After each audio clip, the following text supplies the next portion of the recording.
사무엘상 11장에서 13장의 내용을 살펴보기를 원합니다. 사무엘은 길갈에서 사울을 이스라엘의 초대 왕으로 기름을 부어서 왕 즉위식을 합니다. 그리고 곧바로 이어서 12장에서 이제 자신은 사사로서의 고별식을 하게 됩니다. 사무엘의 고별식이 열렸던 길갈은 매우 의미 있는 지역인데요, 가나안 정복 전쟁을 앞두고 여호수아와 만나 세대가 12도를 취하여 요단강을 건넌 표징을 삼아서 거기 기념비를 세운 곳이 바로 길갈입니다. 그리고 그곳에서 할례를 행하여 이스라엘 백성들이 제사장 나라 거룩한 시민으로서의 하나님과의 관계를 재정립한 곳도 길갈입니다. 바로 이곳 길갈에서 이스라엘 초대 왕으로 사울을 공식적으로 이제 즉위식을 하고, 그리고 자신이 바로 이제 사사직을 마무리하는 고별 예식이 진행되고 있는 것입니다. 그때 그 진행하는 과정 속에 그 고별사를 보면은 아주 독특하게 사무엘이 대화 형식으로 이 고별식을 진행하지요. 사무엘은 먼저 사울 왕의 즉위를 축하하면서 제사장 나라의 지도자로서 지금까지 어려서부터 공적 지위를 이용해서 어떤 부정부패도 자신은 저지르지 아니했음을 백성들에게 선포하면서 이것이 사실인지 그것을 되묻습니다. 오늘 여러분이 성경을 읽어보면 잘 아시겠지만, 내가 지금까지 백성들을 다스리면서, 출입하면서 하는 말은 다스리면서 하는 말입니다. 출입하면서 내가 이 머리가 휘어질 때까지, 사무엘이 머리가 휘어졌나 봐요. 내가 머리가 휘어질 때까지 어려서부터 지금까지 너희들이 행한 것을 다 알고 있지 아니하는가. 그러면서 그가 말하기를, 내가 지금까지 사사로서의 공직을 수행할 때에 누구의 소나 나귀를 취한 적이 있느냐? 불의하게 어떤 것도 나는 불의하게 취한 것이 없다라고 합니다. 그러자 백성들도 모두 이 사실을 인정합니다.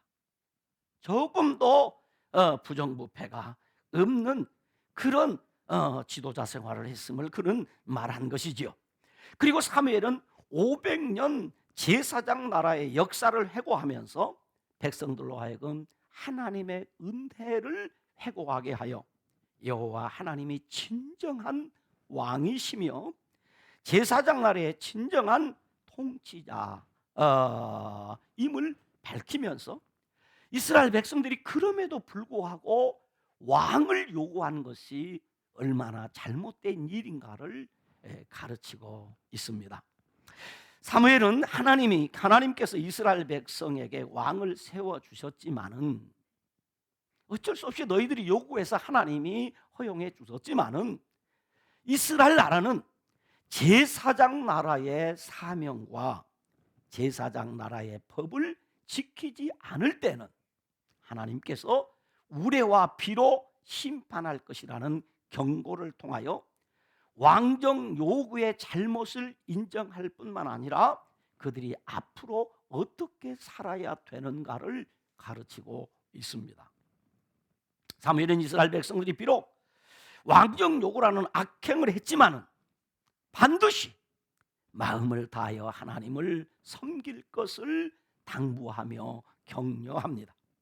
그리고 끝까지 제사장 나라를 가르치면서 나는 나라와 민족을 위해서, 백성을 위해서 기도할 것이라고 이 고별사를 마무리하면서 사사시대 350년을 마무리하고 왕정 500년의 문을 열고 있습니다. 이 고별사가 매우 중요한 건 그것입니다. 이 고별사를 함으로 350년 사사시대가 끝이 나요. 그리고 왕정 500년이 이 고별사를 마침으로 이제 새롭게 시작이 되죠. 그러니까 이 왕정 시대는 사무엘 선지자로부터 시작하여 예레미야 선지자까지 500년이 이어집니다. 그러니까 왕정 시대는 사무엘 선지자로 시작해서 예레미야 선지자로 끝이 나. 여러분이 이미 성경을 알고 있듯이 예레미야 선지자가 이 나라가 망합니다. 왕정 시대가 끝이 납니다.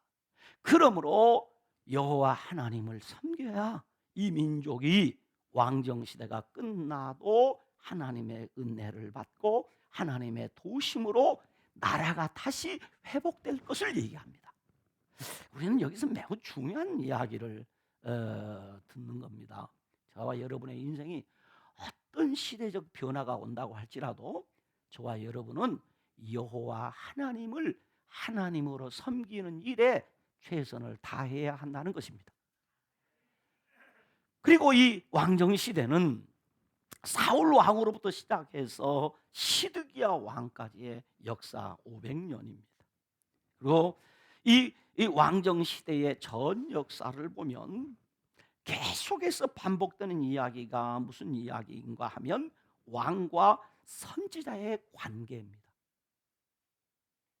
그 역사를 보면 왕과 선지자가 아주 찰떡궁합이 돼서 이 왕이 선지자의 지도를 잘 받을 때가 있는가 하면 반대로 왕이 선지자를 핍박하고 왕이 선지자와 대립적인 관계가 되었을 때에 나라가 어떻게 되었는가를 보여줍니다. 그러니까 왕이 선지자 관계가 좋고 선지자의 지도를 잘 받았을 때는 혹 왕이 범죄를 했다 할지라도 나라가 평안했고 전쟁에서 승리했습니다.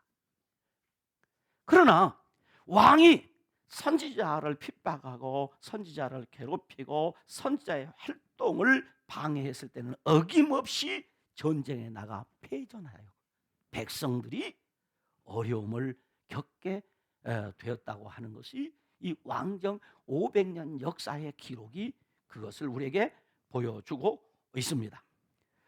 그리고 이 왕정 500년 동안 나라가 두 번 갈려야 되는데 사울 왕이 그 왕직을 마쳤을 때 잠시 동안 나라가 분단이 됩니다. 그리고 솔로몬 왕의 사후에 나라가 완전히 남북으로 분단되어 버리는 분단의 아픔을 두 번 겪게 됩니다. 마지막 사사여 선지자이며 제사장인 나실인 사무엘은 사사 시대에서 왕정 시대로 시대가 바뀌었어도 이스라엘 백성들은 제사장 나라 거룩한 백성이라는 것을 강조하며 모세와 여호수아의 유언과 같이 그는 마지막 하는 말이 여호와 하나님만 섬기라고 합니다. 여호와 하나님만 섬겨야 되는 백성이라는 거죠. 그렇습니다. 저와 여러분도 시대가 바뀌고 상황이 변해도 오직 여호와 하나님만을 섬기며 사는 것이 복인 줄로 믿으시기를 바랍니다. 자, 사무엘의 고별사를 통해 남긴 간절한 부탁에도 불구하고 사울은 점점 어떻게 됩니까? 변질되어 갑니다. 제가 설교 중에 자주 말씀드립니다.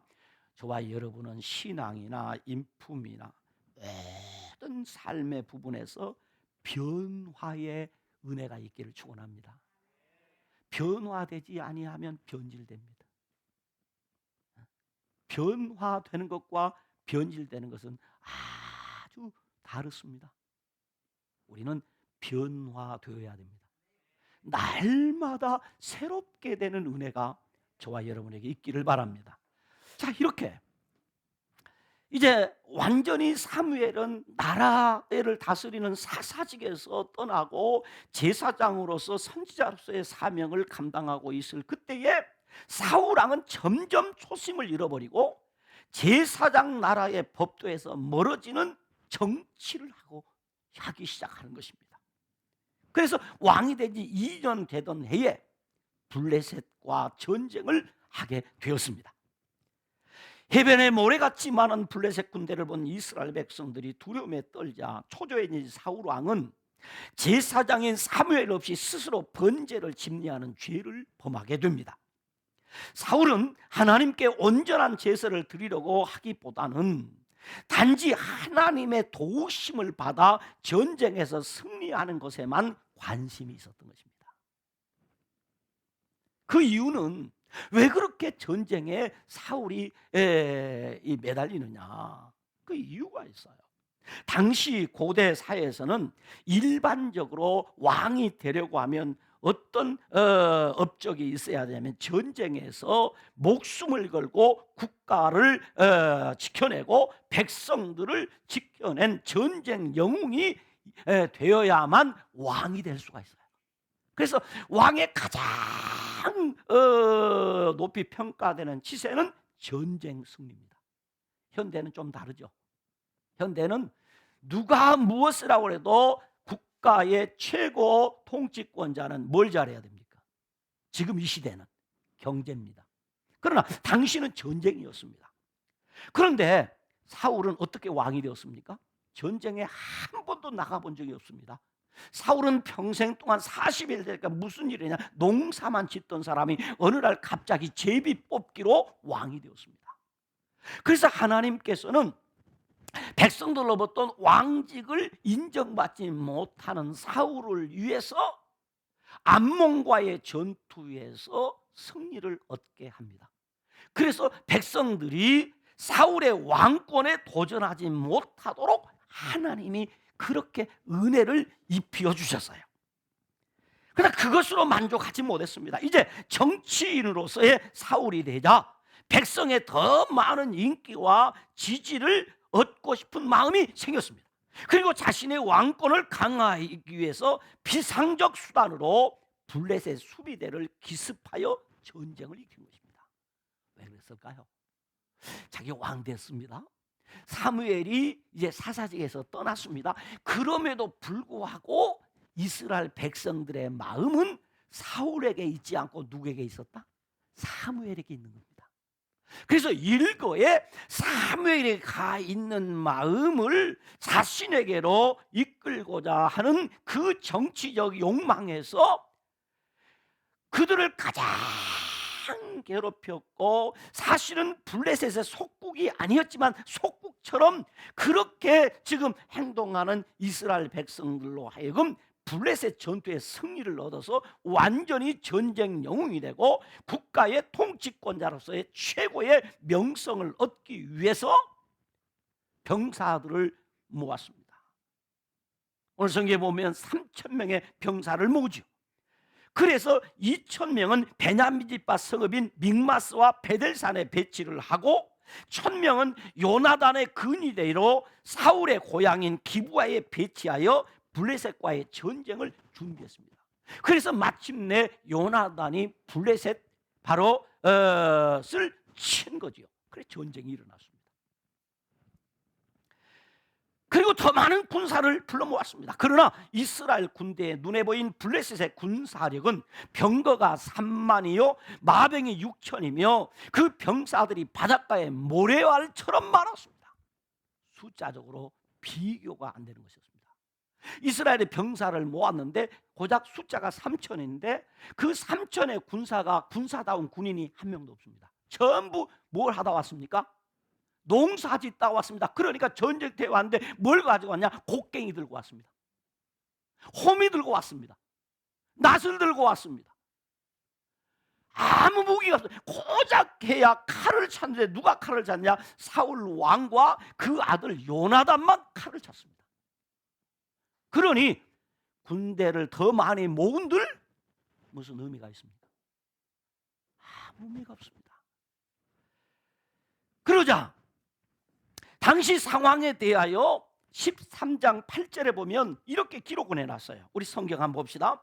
13장 8절을 한번 같이 읽어봅니다. 시작. 사울은 사무엘이 정한 기한대로 이레 동안을 기다렸으나 사무엘이 길갈로 오지 아니하며 백성이 사울에게서 흩어지는지라. 기가 막힐 노릇입니다. 자, 블레셋 군대는 전쟁을 준비하고 지금 한바탕 붙기 위해서 믹마스에 진을 쳤습니다. 그리고 이스라엘 사람들은 이급함을 보고 절박하여 굴과 수풀과 바위 틈과 은밀한 곳에 웅덩이에 숨으면서 어떤 히브리인들은 요단강 건너 길르앗으로 도망을 갔습니다.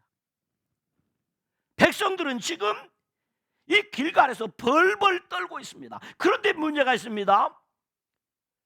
7일 후에 오겠다고 하는 사무엘이 정한 시간이 다 되었는데 아직 오지 않는 겁니다. 이게 무슨 낭패입니까? 그러자 사무엘이 길갈에 오지 않자 다급해진 지금 백성들은 두려움에 떨면서 지금 흩어집니다. 절대적으로 하나님의 도우심이 필요한 상황이 되었습니다. 절대적인 하나님의 도움이 필요한 것이. 이러한 위기 상황에 사울 왕은 사무엘을 기다리지 못하고 제사장만이 드릴 수 있는 제사장 나라법을 어기고 번제를 하나님 앞에 드리게 된 것입니다. 그런데 막 번제가 끝나니까 그때 누가 옵니까? 사무엘이 오는 겁니다. 그럴 줄 알았으면 5분만 더 기다릴 걸. 그럴 줄 알았으면 한 10분만 더 기다릴 걸. 어떤 때는 우리가 아주 급할 때일수록 우리 옛날 어른들이 하신 말씀대로 급할 때일수록 어떻게 가라요? 돌아가래요. 급할 때일수록 돌아가라. 지금 상황이 너무나 절박한 것은 사실입니다. 그때 필요한 것이 무엇일까요? 믿음입니다. 그때 우리에게 꼭 필요한 것이 무엇인가? 믿음이에요. 여러분, 기다리는 것도 믿음입니다. 못 기다렸어요. 못 기다렸어요. 그리고 이 사실을 알게 된 사무엘이 사울을 책망합니다. 그러자 9절 이하 12절에 보면 그렇게 기록합니다. 뭐라고 말합니까? 11절에 보니까 사무엘이 이르되 왕이 행하신 것이 무엇입니까? 하니 사울이 말하되 백성은 내게서 흩어지고 당신은 정한 날란에 오지 아니하고 블레셋 사람은 믹마스에 모였음을 내가 보았으므로 12절에 이에 내가 이르기를 블레셋 사람들이 나를 치러 길갈로 내려 오겠거늘 내가 여호와께 은혜를 간구하지 못하였다 하여 그 다음에 무엇이라고 말합니까? 그 다음에 뭐라고 그래요? 부득이하여 번제를 드렸습니다. 부득이하여. 근데 이 상황 정말 절박하죠. 그러니 사울이 지금 이런 어떻게 일의 우선순위를 정할 수 없을 만큼 상황이 어려워졌습니다. 그래서 부득이하여 번제를 드렸다고 그는 변명합니다. 그때 사무엘이 사울에게 말합니다. 무엇이라고 말합니까? 13절 이하에 보니까 이렇게 기록합니다. 우리 성경을 봅시다. 사무엘이 사울에게 이르되 왕이 망령되이 행하였도다. 왕이 왕의 하나님 여호와께서 왕에게 내리신 명령을 지키지 아니하였도다. 그리하였다면 명령을 지켰더라면 이 말입니다. 명령을 지켰더라면 여호와께서 당신이 그런 어려운 상황이었다고 할지라도 당신이 왕의 하나님의 명령을 지켰더라면 이스라엘 위에 왕의 나라를 영원히 세워주셨을 것입니다.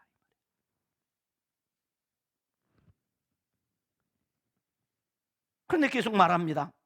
14절에 지금은 왕의 나라가 길지 못할 것입니다. 여호와께서 왕에게 명령하신 바를 왕이 지키지 아니하였으므로 여호와께서 그의 마음에 맞는 사람을 구하여 여호와께서 그를 그의 백성의 지도자로 삼으셨느니라.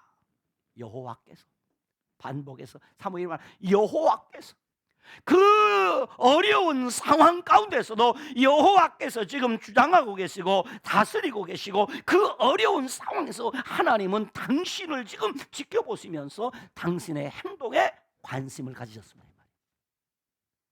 어려울 때 그랬다는 거죠. 여기서 사무엘의 말 왕이 망령되이 행하였습니다 라고 하는 말 중에서 망령되다 제가 이 설교 준비하다 무슨 생각이 들었냐면, 옛날에 어른들이 이제 연세가 좀 많으면 안 하던 행동을 하시면 흔히 하는 말, 내가 망령 났나 봐, 그런 말씀 하시잖아요. 내가 망령 났나 봐. 그 말이 맞는 얘기입니다. 그 말입니다. 이 망령되다, 이 말을 네이버에 검색을 해봤어요. 요즘은 정말 좋은 시대입니다. 네이버에 망령되다라는 것을 딱 검색했더니 거기에 이렇게 기록되어 있습니다. 사전적 뜻, 그래가지고 늙거나 정신이 흐려 말이나 행동이 정상적인 상태에서 벗어나 있다. 망령났다 말이에요. 망령되다 그 말이에요. 라고 되어 있어요. 그리고 거기다가 뭘 보태놨냐면, 기독교에서는 본질상 이 망령되다 하는 말을 본질상 거짓되고 공허한 것, 이렇게 그것을 망령되다라고 한다는 말이죠. 그러면서 구체적으로 뭘 설명해 놨냐면, 신앙 윤리상으로 이교도적이며 타락하고 부정한 것, 그것이 망령된 것이라는 거죠.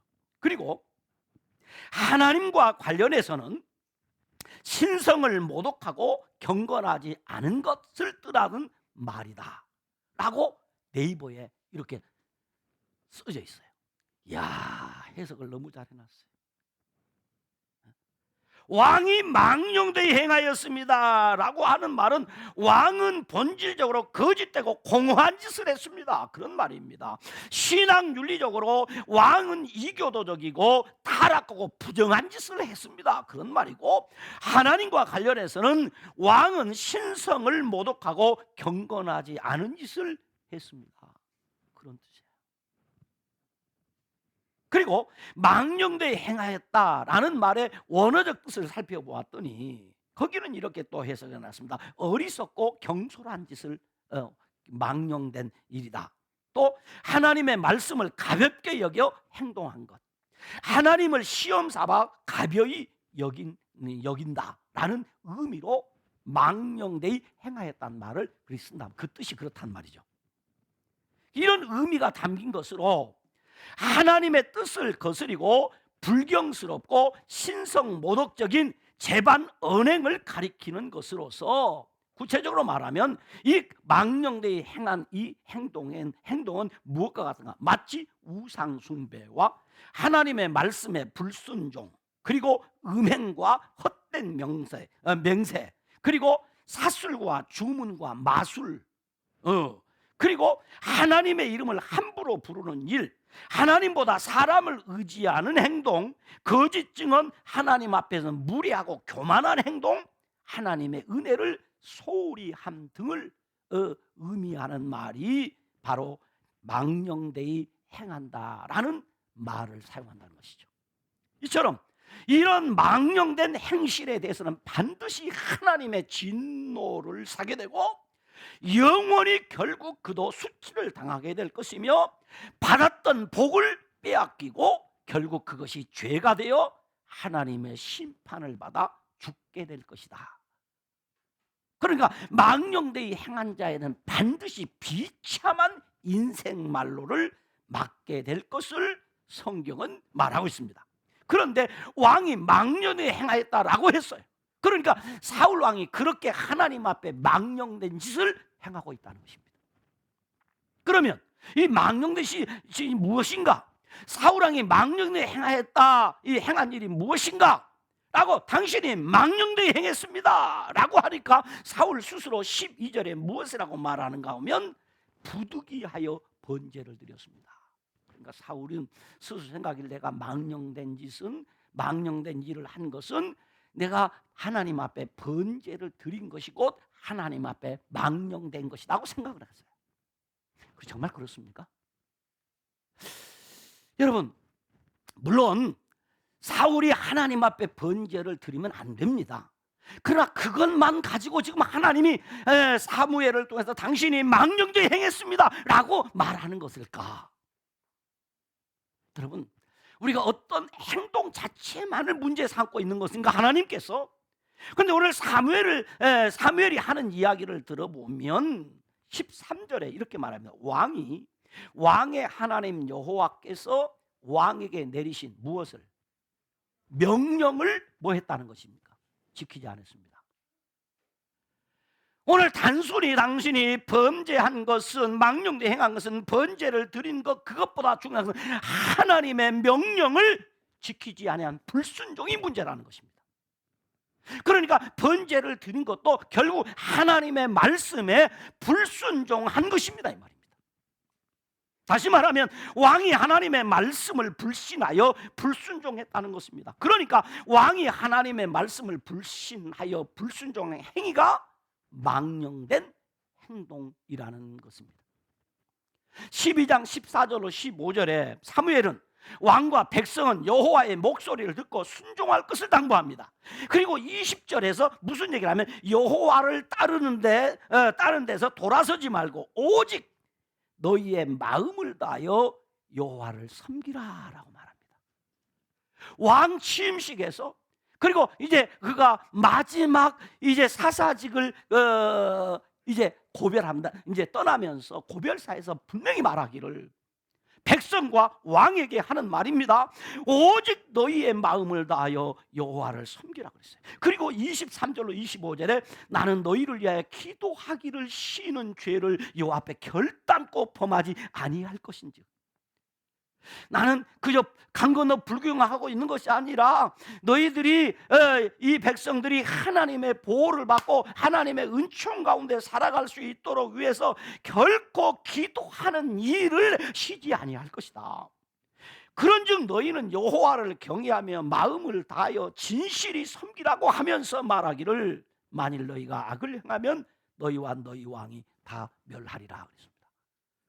그러니까 어떤 상황이 돼도 하나님의 말씀에 순종하며 살아라 그 말입니다. 그러나 왕의 하나님 여호와께서 왕에게 내리신 명령을 지키지 아니했습니다 라고 지금 사무엘이 사울을 책망하고 있는 것입니다. 여러분, 지난주일 말씀을 기억하십니까? 지난주일 말씀, 우리는 지금 사무엘상을 쭉 지금 살펴보고 있으니까 설교가 연결될 수밖에 없지요. 지난주에 우리 말씀에 무슨 말씀이었냐면 하나님께서는 왕을 세워달라고 하는 백성들에게 왕이 아니라 누구를 세워줬습니까? 지도자를 세워줬습니다. 왕을 세워달라는 백성들의 요구에 왕이 아니라 지도자를 세웠으면, 여기 왕은 지난주에 제가 설명하기를 무소불위의 권위를 가진, 권세를 가진 그런 왕 말입니다. 그런 왕이 아니라 지도자를 세워주시는데, 지도자는 어떤 사람인가 하면 먼저 자신이 하나님의 말씀에 순종하여 백성들로 하여금 하나님의 말씀에 순종하면서 살게 만드는 모범적인 모습이 있어야 함을 내포하고 있다고 그랬습니다. 그러니까 사울은 지금 백성의 왕의 자리에 있지만 왕이 아니라 백성의 지도자이기 때문에 이런 어려운 상황에 먼저 자신이 하나님의 말씀에 순종함으로 백성들로 하여금 하나님의 말씀에 순종하도록 만들어야 되는 사람이라는 것이죠. 꼭 자신의 삶의 모습으로 다른 일을 지도하는 자리라는 것을 강조한 것이라고 했습니다. 그리고 하나님 앞에서 나라를 다스린다는 의미는 단순히 정치적인 통치 개념보다는 순종적 모범의 개념이 더 가깝다는 것이었습니다. 그러므로 하나님의 세움을 입은 지도자는 먼저 자신이 하나님을 인정해야 합니다. 아무도 하나님을 인정하지 않고 아무도 하나님을 믿지 않아야 할 때에 하나님의 세움을 입은 사람은 하나님을 인정하고 하나님을 끝까지 믿어야 합니다. 지도자는 그런 사람입니다. 그래서 성경은 말합니다. 믿음이 없이는 하나님을 기쁘시게 하지 못한다. 로마서 14장 23절에 보면 믿음을 따라 하지 아니한 것은 다 죄라고 했습니다. 그러니까 지금 어떤 의미에서 사울은 블레셋의 공격으로부터 백성을 지키고 보호하려고 하는 마음이 있습니다. 그러나 그것도 하나님을 믿는 믿음으로 행할 때만이 하나님이 기뻐한다. 오늘날도 마찬가지입니다. 교회 지도자의 역할이 무엇입니까? 오늘 목사의 역할이 무엇입니까? 장로의 역할이 무엇입니까? 오늘 교회 지도자들도 똑같아요. 하나님을 인정하고 하나님을 믿는 것이 오늘 목사의 역할입니다. 장로의 역할입니다. 그것이 우리가 해야 될 역할입니다. 교회에 어떤 어려운 일이 발생하더라도 하나님을 하나님으로 인정하고 하나님을 믿고 신뢰함으로 하나님이 교회의 힘이고 하나님이 교회의 능력이고 하나님이 교회의 방법이고 하나님이 교회의 대안이라는 것을 성도들에게 보여주는 것이 목사의 역할입니다. 오늘 사울이 이 어려운 지경에서 해야 할 일은 하나님을 인정하고 하나님을 믿는 믿음을 백성들에게 보여주는 것이었습니다. 그런데 사울은 병사를 모아 전쟁을 준비했습니다. 전쟁으로 왕권을 견고히 하고 백성들에게 명성을 얻고자 전쟁을 일으켰습니다. 상황이 위급하게 되자 번제물을 가져오게 하여 제사장만이 드릴 수 있는 번제를 드림으로 흩어지는 백성들을 안심시키고 번제를 전쟁 승리 도구로 삼았습니다. 그 행위에 대하여 책망을 하자 그 책임을 자신이 아닌 사무엘에게 전가를 합니다. 당신이 늦게 왔기 때문입니다. 지도자가 자신이 감당해야 될 몫을 감당하지 아니하면 반드시 자기의 몫을 타인에게 맡깁니다. 당신이 늦게 왔기 때문에 내가 어쩔 수 없이 그래서 부득이하여 그리했다고 핑계를 합니다. 이러한 일련의 행동은 사울왕은 하나님을 불신하고 하나님의 말씀에 대한 불순종에서 시작된 일이라는 사실을 알아야 합니다. 믿음 있는 사람은 어려울 때 빛이 납니다. 믿음 있는 사람은 어려울 때 빛이 나요. 믿음 있는 사람. 제사장 나라는 5이 100을 쫓고 100이 만을 쫓는 나라입니다. 그런 나라입니다. 이스라엘은 제사장 나라입니다. 오늘 우리 성도들은 제사장 나라 백성입니다. 5이 이 말은 작은 무리가 이 말은 작은 무리가 100을 쫓습니다. 100이 만을 이기는 나라가 제사장 나라입니다. 믿기를 축원합니다. 사울의 아들 요나단 말합니다.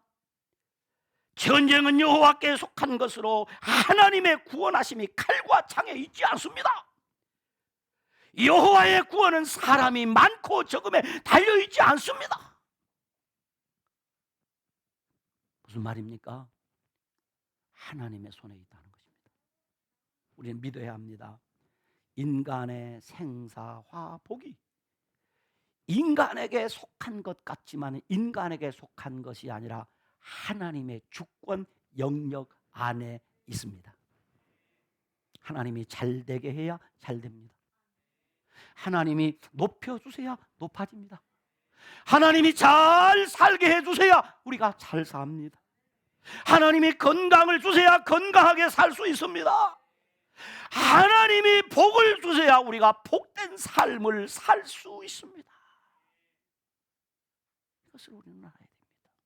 그런데 하나님을 불신하게 되니까 이미 암몬과의 전쟁에서 승리를 하게 하셨던 전능하신 하나님은 보이지 않았습니다. 블레셋의 병거와 마병만이 사울 왕의 눈에 들어왔습니다.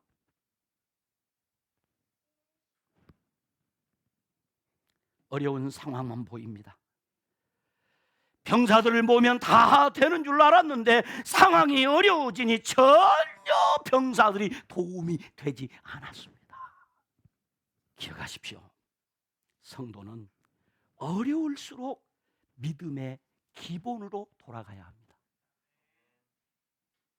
어려울수록 믿음의 기본으로 돌아가야 합니다. 사랑하는 성도 여러분, 말씀을 정리해 보고 싶습니다. 어려운 환경보다 먼저 하나님을 바라보는 것이 믿음입니다. 사울은 하나님보다 어려운 상황과 환경을 바라보았습니다. 환경을 먼저 바라보면 하나님이 보이지 않습니다. 그러므로 성도들은 어려우면 어려울수록, 두려우면 두려울수록 상황이나 환경보다 하나님을 바라보아야 합니다. 그것이 믿음입니다.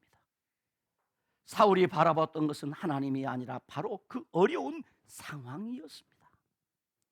힘들고 어려울 때 그것만 보고 앉아 있으면 절대로 그 상황에서 벗어날 수가 없습니다. 베드로가 예수님을 바라보았을 때는 풍랑이는 바다를 걸을 수 있었습니다. 그러나 그의 시선이 바다를 향했을 때 그는 그 바다에 빠지고 말았습니다. 어려울수록 주님을 바라보아야 합니다. 어려운 상황만을 보고 그 상황이 나를 정복하여 낙심하게 하고 절망하게 할 것이라고 그거 보고 빠지면 안 됩니다. 넘어지면 안 됩니다. 그러므로 성도는 어려울수록 믿음의 기본으로 돌아가야 합니다. 되는 일 없습니까? 길이 열리지 않습니까? 검사가 꼬입니까? 그래서 이 사람에게 묻고 저 사람에 묻고 이 방법을 찾고 저 방법을 찾아봅니까?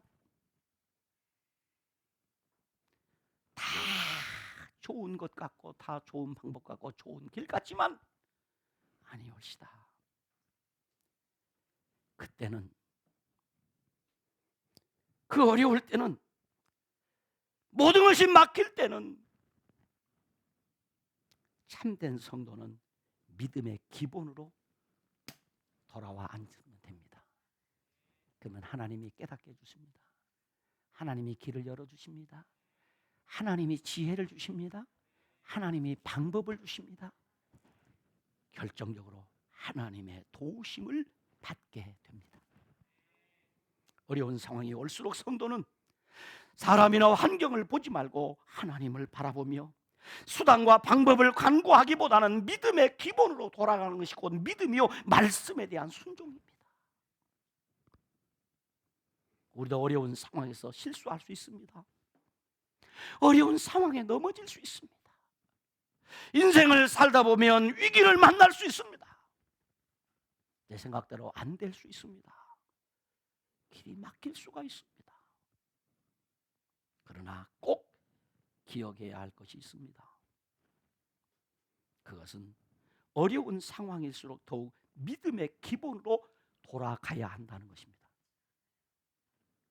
단순합니다. 그러면 하나님이 도와주십니다. 하나님이 도와주십니다. 어렵다고 낙심하고 온갖 수단과 방법을 찾고 변명이나 핑곗거리만 찾으면 안 됩니다. 환경을 지배하시는 하나님, 상황을 주장하시는 하나님, 수단과 방법 위에 계신 그 하나님을 믿는 믿음의 기본 자세를 갖추면 됩니다. 말씀에 순종하면 분명히 하나님의 도우심을 받게 될 것입니다. 그러므로 성도는 어려울수록 믿음의 기본으로 돌아가야 합니다.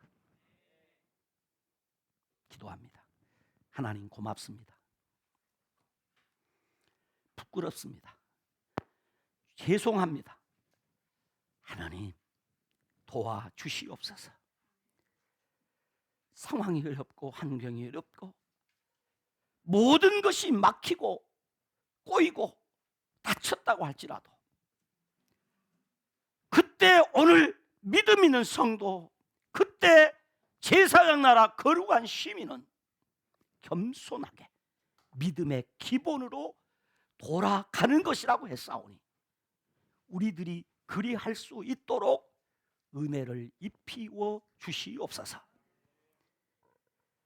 결코 하나님보다 그 어떤 것도 위에 있지 아니함을 알게 하시고 하나님이 우리의 전부심을 믿게 하여 주옵소서. 어떤 절망적 상황에도 하나님을 하나님으로 인정하고 하나님을 믿는 믿음으로 하나님의 말씀을 붙드는 그런 지혜가 우리 모두에게 있게 하옵소서. 예수님 이름으로 기도드리옵나이다. 아멘.